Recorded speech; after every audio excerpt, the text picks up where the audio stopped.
தினமொரு வசனம். 2 சாமுவேல் 11வது அதிகாரம் 2வது வசனம்.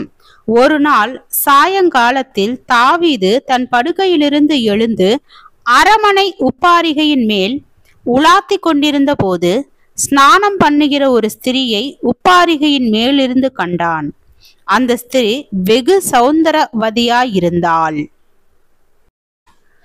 விளக்கம். இந்நாட்களில் பூமி அதிகமான வெப்பமடைந்து வருவதை விஞ்ஞானிகள் சுட்டிக்காட்டி விழிப்புணர்வு ஏற்படுத்துகின்றனர். பூமி மட்டும் அல்ல, இந்நாட்களில் பூமியில் வாழ்கின்ற மனிதர்களும் எக்காலங்களை விட அதிகமாக பாலுணர்வு ரீதியாக அதிகமாக வெம்மையூட்டப்படுகின்றார்கள் என்பது உண்மை. சமுதாயத்தில் நிலவும் பாலியல் கலாச்சார சீரழிவுகளின் தாக்கங்களும் பெண்களின் அடக்கமற்ற நவநாகரீக அரைகுறை ஆடை அணிதலின் தாக்கங்களும் எளிதான ஆண் பெண் தொடர்பு நிலைகளுக்கான மலிவான வாய்ப்புகளும் டிவி, இன்டர்நெட் போன்றவைகளின் தாக்கங்களும் இன்று ஒரு சராசரி மனிதன் பாலியல் ஒழுக்கங்களை விட்டு விலகி செல்ல அதிகமான அழுத்தங்களை கொடுக்கின்றன. எனவே எக்காலங்களை விட இன்று பாலியல் சோதனைகளினால் தாக்கப்பட்டு விழாதிருக்க மிக அதிகமான எச்சரிப்பு நடவடிக்கைகளும் விழிப்புணர்வுகளும் அவசியம். ஆழமான ஆவிக்குரிய அனுபவமுடைய விசுவாசிகள் ஆயினும் சரி, மிக வல்லமையான தேவ ஊழியர்கள் ஆயினும் சரி, பாலுணர்வு சம்பந்தமான விசைகள் யாரையும் எளிதாக அசைய செய்யும் என்பதை நினைவில் கொள்ள வேண்டும். சுய மன வலிமையையோ பக்தி வைராக்கியத்தையோ நானா அப்படி போவேன் என்ற எண்ணத்தையோ மட்டும் சார்ந்து பாலியல் சோதனைகளை வெல்வது கடினம். காலத்தில் தன்னை சோதித்தாலும் தன்னிடம் குற்றம் இராது என்ற நம்பிக்கையை கொண்டிருந்த தாவீது பகற்காலத்திலேயே பாலியல் சோதனை காற்றினால் சாய்ந்து வீழ்ந்ததை வேதம் கூறுகின்றது.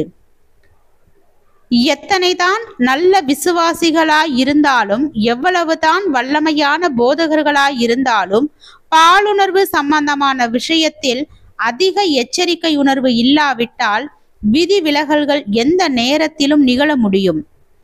எதிர்பாலினத்தவரோடு ஏற்படும் தொடர்ந்த தனிமை சந்திப்புகள், மனம் விட்டு பேசும் பழக்கங்கள், இடைவெளிகளை குறைக்கும் ஆர்வமின்மை, எதிர்பாலின் இழுவையால் இழுக்கப்படும் இயற்கை தனக்கு உண்டு என்ற எச்சரிக்கை இன்மை போன்றவை நல்லவர்களை கூட நிலை தவறி விழச் செய்யக்கூடும்.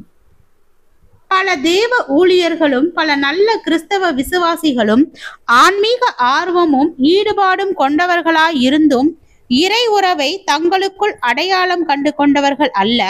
யோசேப்பு வெறும் பக்திமான் அல்ல, அவன் தேவ உறவை தன்னிடம் அடையாளம் கண்டவன்.